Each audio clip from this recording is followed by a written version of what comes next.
Avant que la vidéo commence, je voulais vous dire que j'ai enfin créé une chaîne Twitch où je ferai notamment des live réactions des chapitres de My Hero Academia chaque semaine. D'ailleurs, ce soir à 21h, je serai en live pour discuter avec vous de toutes les théories sur le trait de UI. Alors je vous donne rendez-vous ce soir sur ma chaîne Twitch, le lien est dans la description. 僕はね、分かってほしいだけさ。何のトラブルも起こさない真面目なものと、悪目立ちして不相応な注目を浴びるもの。どちらが正しいのか。誰もが他人の人生の脇役であり、自分の人生の主役なんだ。 Salut à tous et bienvenue pour cette nouvelle vidéo. On se retrouve enfin pour une nouvelle théorie et pas n'importe laquelle puisque je voulais revenir sur la théorie du traître de UA. J'avais déjà évoqué brièvement Naito Monoma dans ma toute première vidéo, mais le fait est que j'avais survolé cette théorie. Surtout que la vidéo est sortie il y a plus de 3 ans et depuis il s'est passé énormément de choses dans My Hero Academia.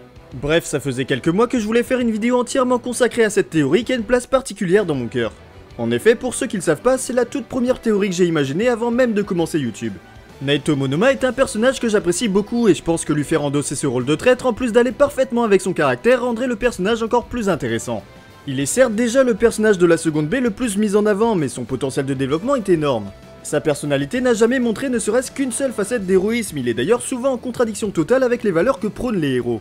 Et c'est ça qui le rend très intéressant et surtout très apprécié des fans bien que détestable. Mais en lui rajoutant un rôle majeur dans l'une des intrigues les plus attendues du manga, Monoma pourrait être propulsé aux côtés des personnages les mieux écrits de My Hero Academia.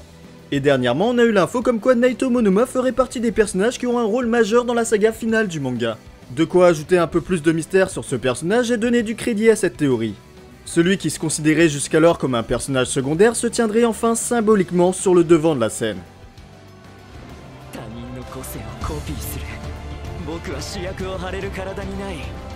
でも僕はこの体を恨みはしないのさ。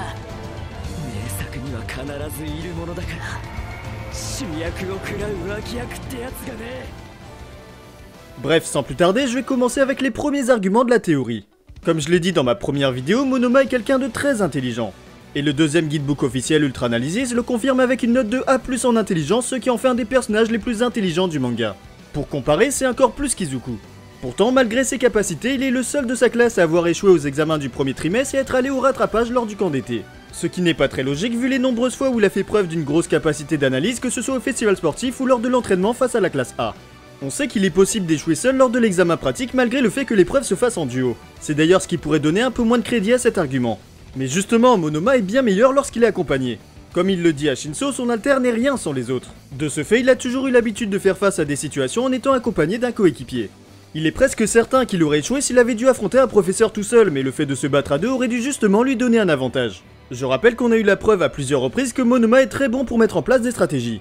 Surtout que, encore une fois, une phrase de l'Ultra Analysis le confirme. Il a beau être sournois et désagréable, ses talents de tacticien et son éloquence lui valent d'être écouté par le reste de sa classe.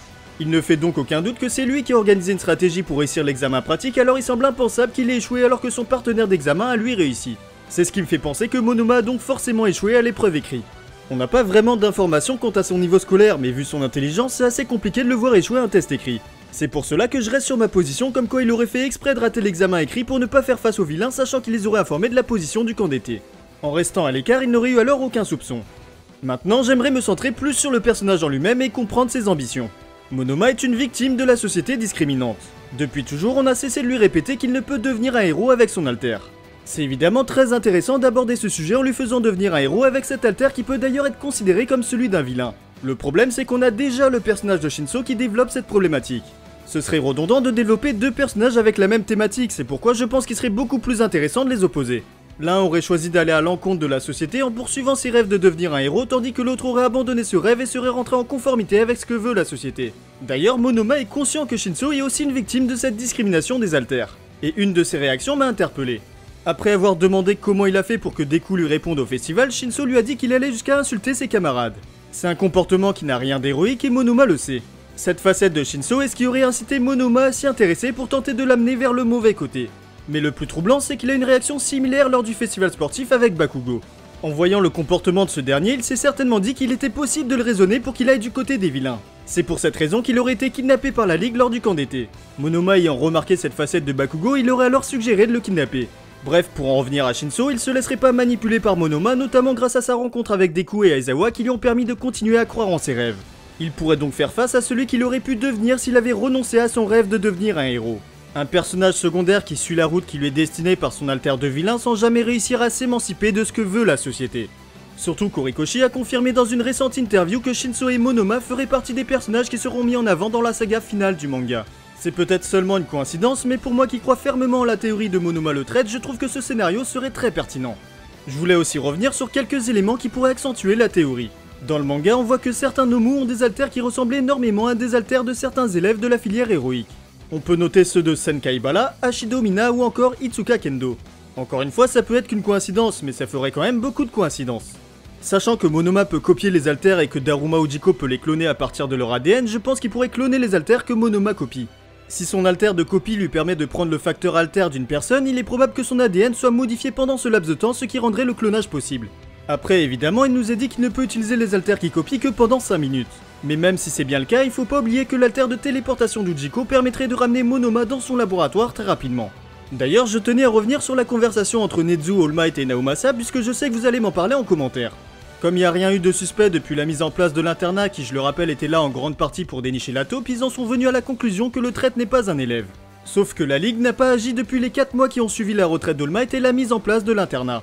C'est quelque chose que vous verrez très bientôt dans l'arc My Villain Academia si vous êtes animé only, mais la Ligue était trop occupée pour s'attaquer à UA. C'est pour ça que pour moi c'est pas un argument valable de dire que le traître n'est pas un élève suite à cette conversation. Surtout qu'All Might est quelqu'un d'assez crédule. Et puis je pense que c'est All for One qui est lié au traître et que les autres membres de la Ligue sont pas spécialement au courant. Ce qui me fait dire ça, c'est que le traître n'a pas agi depuis qu'All for One est en prison. Et le dernier élément qui me fait penser que Monoma pourrait être le traître, c'est son application dans l'arc majeur qui aura lieu dans la saison 6. Je vais pas rentrer dans les détails pour ne pas spoiler, mais Monoma est totalement absent de l'arc alors que de nombreux élèves même de la seconde B sont présents. D'ailleurs, on connaît même pas son maître de stage alors que c'est le personnage le plus important de sa classe avec Kendo et Tetsutetsu. Le mystère reste entier autour du personnage et tant que je l'aurais pas vu affronter des vilains, je continuerai de croire que Monoma est bien le traître de UA. Aussi, je n'exclus pas le fait qu'il puisse y avoir 2 traîtres, mais comme je n'ai absolument aucun argument dessus, je m'y attarderai pas. Enfin, je voulais terminer ma théorie sur l'impact que peut avoir Monoma si jamais il est bien le traître de UA.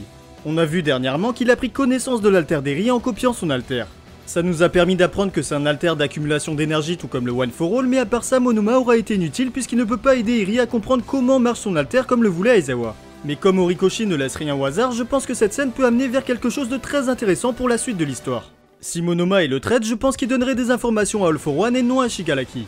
Ce serait d'ailleurs la raison pour laquelle le fameux traître n'a pas agi depuis qu'All for One a été emprisonné à Tartarus. Bref, Monoma pourrait l'informer de l'existence d'un alter qui pourrait le rembobiner à l'apogée de sa puissance.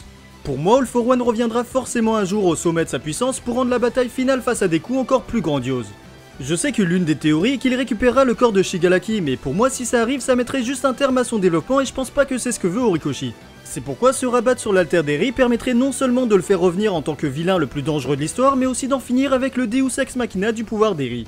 J'en avais déjà consacré une vidéo, donc si vous l'avez pas encore vue, je vous invite à aller la visionner. Mais en bref, son alter est beaucoup trop compliqué à gérer pour Horikoshi qui doit trouver un moyen de s'en débarrasser. Et pour moi, seul All for One a cette capacité scénaristique grâce à son alter et ses ambitions de s'emparer du pouvoir d'Eri. A noter que ça le rendrait pas forcément imbattable puisque l'alter d'Eri agit en fonction de l'énergie accumulée dans sa corne. De ce fait, il pourrait certes se rembobiner à son apogée mais pas se soigner continuellement avec. De toute manière, on a déjà vu des alters de régénération donc j'y vois pas d'inconvénient scénaristique. Il serait alors immortel sur le long terme mais toujours battable sur le court terme.